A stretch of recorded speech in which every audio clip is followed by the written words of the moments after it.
Welcome to my backyard garden. This is my new happy place, and I wanted to bring you along to show you the build.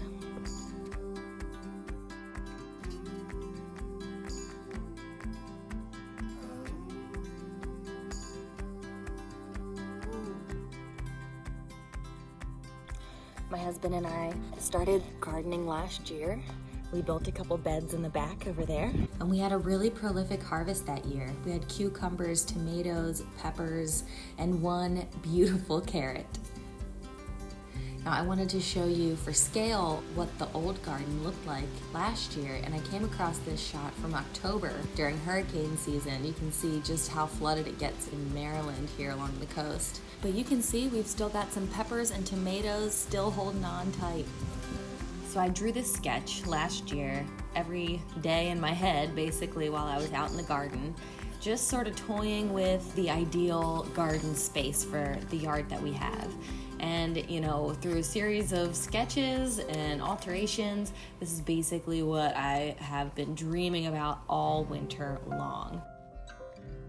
And our winters basically just mean rain, rain, rain. So I wanted to wait until at least the middle of March, sometime in March, that will let up on the rain and give me a dry backyard to dig up. First things first is to just move these beds out of the way. These three especially were just super close together, and while they're empty, you can reach across them no problem. When they are full of plants, it's just like a jungle wall that you cannot reach through. So first things first, get these out of here, scooch them over into the center so that I can line it with smaller beds as sort of my border to the garden. So speaking of those border beds, I didn't actually record me making them just because I was really in the zone. Sometimes when you're in the middle of a project, it's better to just stay focused, power through, and get it done. So here I'm at least making these trim pieces. I had a couple beds where I used some new shorter planks of wood mixed with some older, taller planks of wood, and I just wanted to sort of blend the two pieces together with a cute little addition. So to make these boxes, it wasn't anything special. I couldn't find my pocket hole jig, so I just took a 12-inch piece of board, because that's how wide I wanted it to be. I took an 8-inch plank and I screwed them in on the side. The only thing I might have done differently is that I used a countersink bit, just to make sure that the head of the screw is nestled in there nice and flush.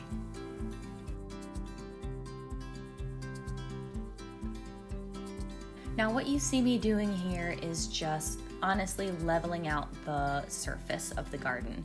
The back corner was a lot higher of an elevation than the rest of the garden, and I really wanted that line to be as level as can be. Now for these exterior beds, I'm actually going to build a small fence that is going to be attached to the beds themselves. Now the posts are going to be dug into the ground as well, but I am going to utilize these beds to secure the fence posts too. So I really wanted to make sure that they were dug down into the earth, really nestled in deep, just to give an extra sense of security for me, really.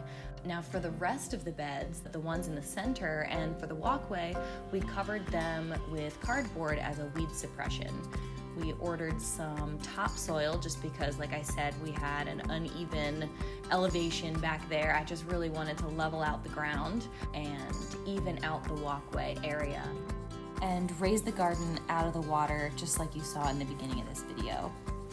Now, right around this time is when the whole COVID outbreak began. So I already had the boxes built, the soil was already ordered.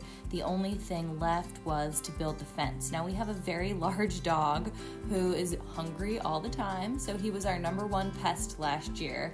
And the reason why this garden is tucked into the corner is because, we're already utilizing part of our fence, and I can just make a smaller fence with a gate in the corner so we can still throw the frisbee, he can get his exercise, but I can have my private garden away from that big boy.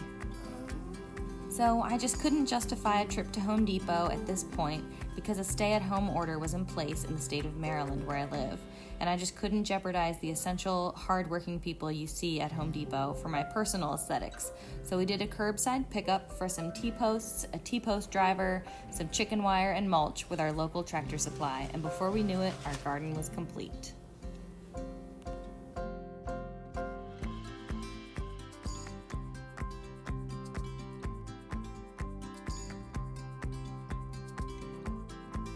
So there you have it. We've just about doubled our backyard growing space, and I cannot wait until it's teeming with life.